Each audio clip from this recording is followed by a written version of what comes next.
The wild card, Rio Waida, is out there, and Indonesia right behind him, and he's got a fantastic opportunity, showing amazing form, getting a win on the Challenger Series before jumping on a plane, getting back home to Indonesia and quickly over here to G-Land. He's up against Filipe Toledo, though, who is sitting on top of the World Tour rankings in that #1 position. Looks so comfortable in that yellow jersey. You know, there is definitely probably an advantage, but we're going to see Toledo up at the moment and just whipping that board, trying to complete the reverse, unsuccessful. He gets moving. He's got some speed here. He's got some huge airs he can go to and might be lining up for one. No, he's going to go to turns first. Drifts the fins, almost loses control, but hangs on and wants to add some more points down the line here. Again, you can see he hasn't really had the opportunities to truly tee off on this ride, but did well with what he was facing. Going to do a little man-on-man activity in terms of positioning. You can see streaking down the line here. Now it gets foamy. Difficulty. Man, he did well just to hold on to that turn. And again, just sort of gliding down the line, just trying to stay in control. The final hit was the highlight moment of that wave. Toledo's shown Portugal in some of those smaller conditions in the final against Griffin, that when he gets going on the backhand, it's something to truly behold. Yeah, he gets that wind up, and just a quick wave there. I think that was Rio. Falling out of the mix, so a big opportunity to climb a few rungs on the ladder as we see Rio just pushing hard. He knows he's got to against Toledo, but got the border a little too high above the lip on that occasion. So it's going to take a pretty unique set of circumstances for it to unravel his way. Looked like Rio just caught behind a little bit on his ride. We know that Kanoa Igarashi's got priority over Filipe, and he's looked beyond this one, but Toledo's going to pounce on it, and he has a whole lot of speed as he hammers down the line.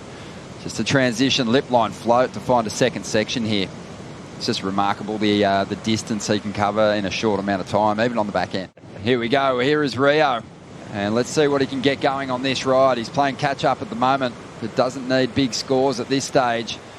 So gets those turns together. He just didn't look as confident as we've seen him, Rich. This is a big heat, a big moment for him, and competing at home is going to come with some pressure as well. And Kanoa just started the heat so well. He put the pressure on his first ride, just bagging that 7. But down the line, Toledo's up. Big float there. Really clean to finish that thing off, and now just adding some extras. Big foam climb. Gets up there on top of the tubing section of the wave and does so well to maintain his control there. So, you know, just again, smart movement around the lineup for Filipe, just finding some space. And there's no little jitters. This was a replay of Rio's wave, so his best score so far. And just that lip gliding floater to finish off. It's the first few days, because you don't know how long you're going to be here for, so you sort of don't know what to do. And then after a couple of days, it's like, oh, all right, get in the mode. Just the time slows down now. I heard you were playing pool on your own.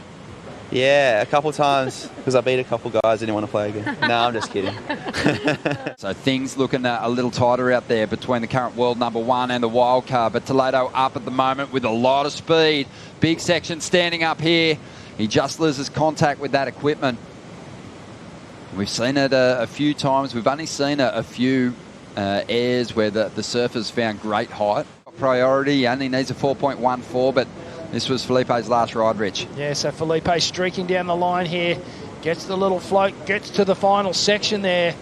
And I don't know whether he's just run out of water. We'll get a bit of a detailed view on what happened, but certainly went straight away. He might have buckled the board.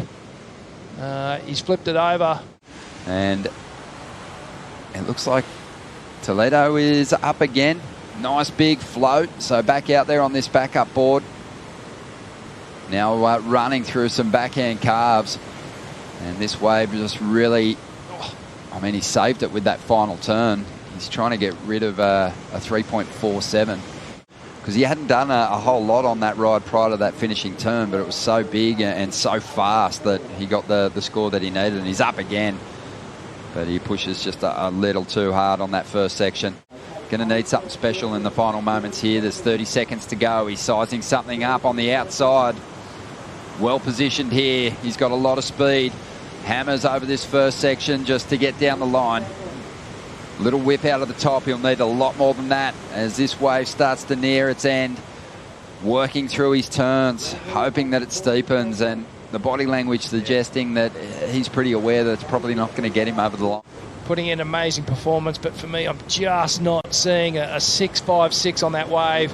Filipe just putting together an amazing heat, sort of scrambling and making it work for him.